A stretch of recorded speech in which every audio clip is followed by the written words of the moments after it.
We are now joined by Tennessee head baseball coach Tony Vitello. Tony, thanks so much for joining us today. We greatly appreciate it. If you could give us a brief opening statement about making it to Omaha, then we will go with questions from the media. Yeah, obviously this is the place to be this time of year. It's like the Ibiza of college baseball.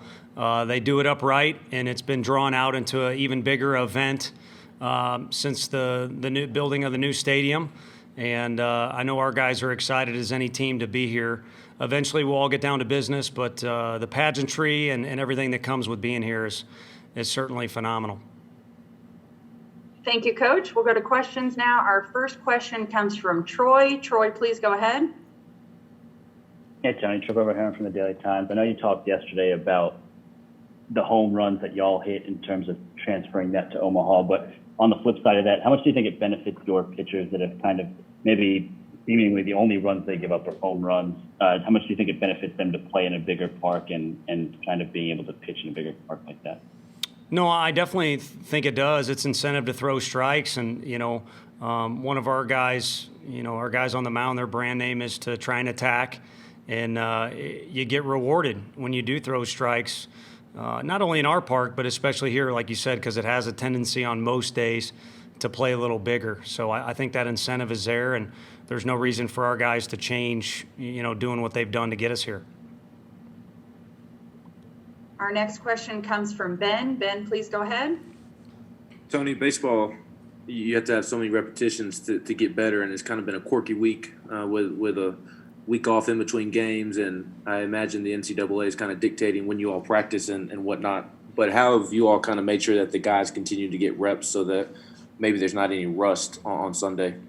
Well, I think it started with we crammed in a lot on Monday and Tuesday and Wednesday before we got on a flight. So we were able to kind of regroup, get organized, and get back into routines starting with Monday.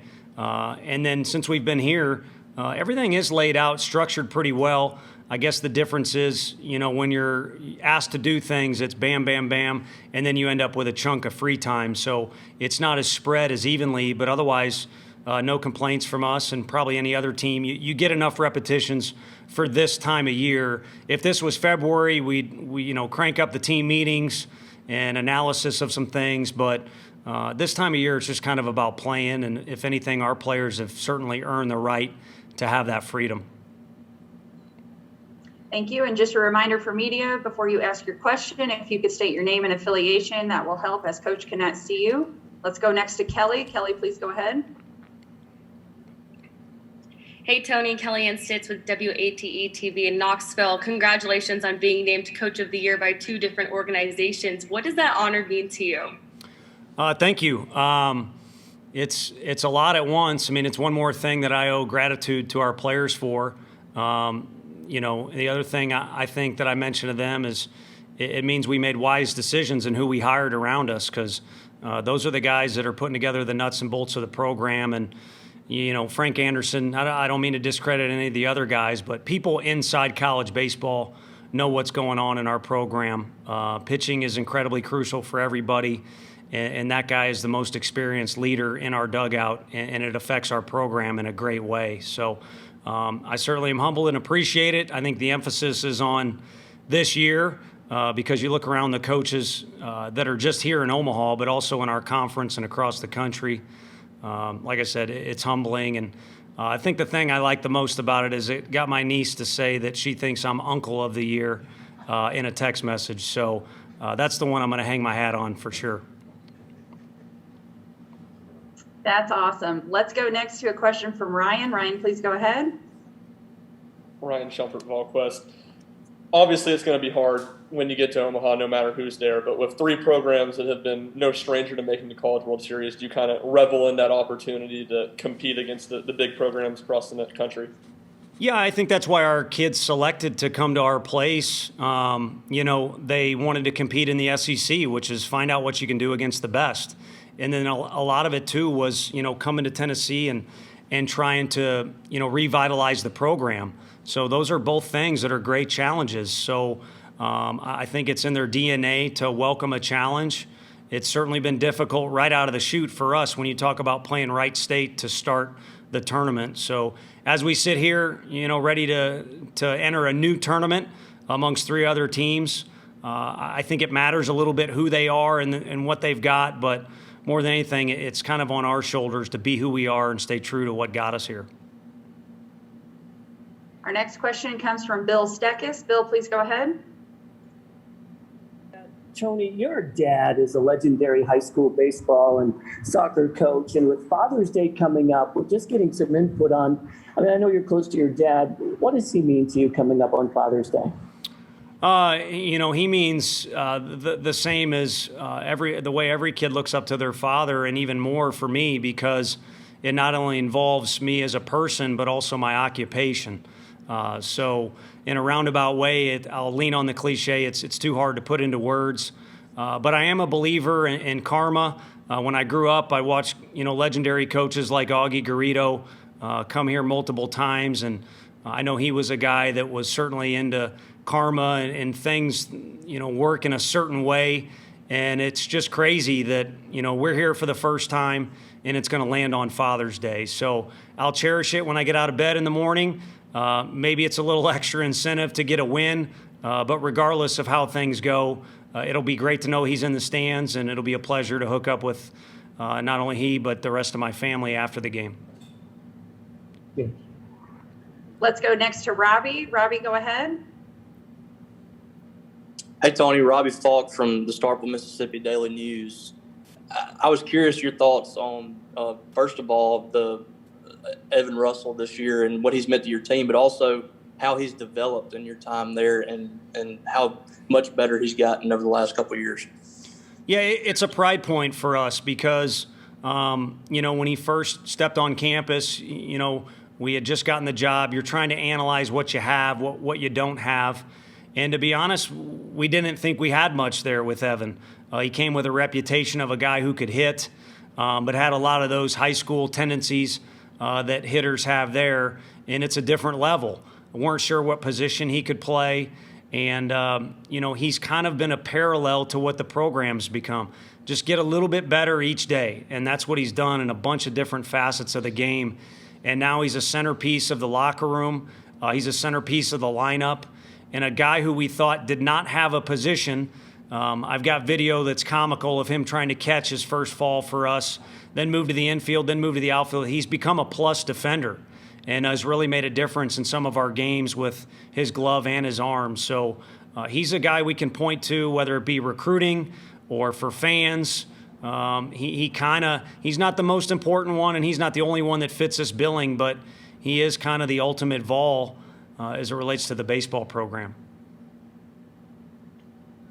We have time for a few more questions. Let's go next to Wes. Wes, go ahead. Wes Rucker with 24/7 Sports. Tony, the last question sort of was kind of what I was going to ask in some way, so I'll rephrase it a little bit. When you got this job a few years ago and you walk in and there's guys like, Russell, Lipsius, Hunley, Walsh, they're there. If someone had told you then you're going to be in Omaha in 4 years and these guys are going to kind of be linchpins of your team, would you have believed that? I don't know. I'm trying to put myself in that scenario. I think my first answer would have been slow down. I don't even know where I'm going to live yet.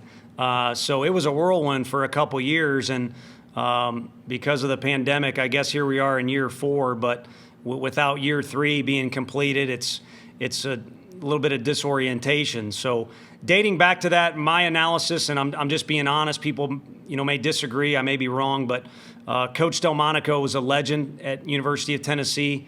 He made it to this city several times. Once he left, things took a deep dive, and Coach Serrano and his staff were hired on to fix things, basically. And it was a problem that I think needed more than just a few years to not only dig out of a hole, but get back to neutral and then eventually get back to what is, again, considered the promised land of college baseball. And, we were handed the baton, and if anything, things certainly were back to neutral.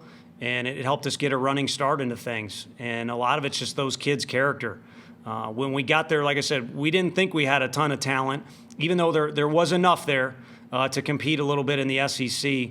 But the character that was left behind and has kind of made it through what our requirements are as a coaching staff has been a big difference maker for us.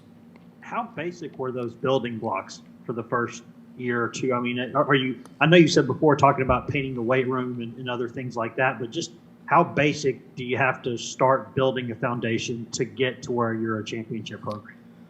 I think breaking it down to, when you arrive and how you arrive at the facility, when you leave and how you leave the facility, what is considered hard work, what's eyewash, what does it really take to make a difference in this league?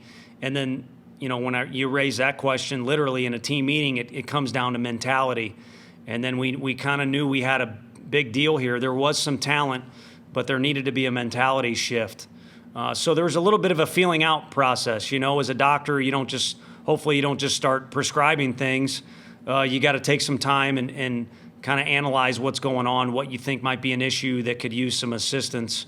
And so there was a lot of patience involved in hiring staff members and then getting staff members to implement what they do, not right away, just everything in your face, but slowly feel out what we had and what was needed. So it was slow, and I think it made a quick jump last year, again, because of the character of the kids, and we were fortunate to recruit some talent on top of talent we inherited. We'll go next to a question from Ryan. Ryan, go ahead with your follow-up. Seems like you all kind of had the same 9 guys in the lineup for most of the back half of the year, but when Christian Scott, Kyle Booker get opportunities, Logan Steencher, it seems like they take advantage. Just what have you seen from those guys to be ready when their name's called? Well, Jackson Greer, too. I think what he did with Pav being out for a little bit was invaluable, and he's ready to go as well, and we could knock out a couple other names. But I think the way those guys have been handled by our support staff, they don't get pushed to the back of the room or the back of the cages, however you want to phrase it. They're worked with and developed the exact same way the guys who have become our concrete starting 9 are. So when their time comes, because a guy's a little banged up or we want to make a change or we think it's a good matchup against a pitcher, they've been ready to go. And I think we're the benefactor, as are most teams across the country, of COVID rosters. You maybe have a little bit more depth than normal, but some of those names like Kyle Booker, any other year, he's starting for us every day in the outfield. So it's a combination of things, but we're blessed to have some depth on the mound as well as in the dugout with position guys. Are there any further questions for Coach? I'm not seeing any raised hands. So, Coach, we really appreciate you taking the time to meet with us today and wish you the best of luck. My pleasure. Thank you.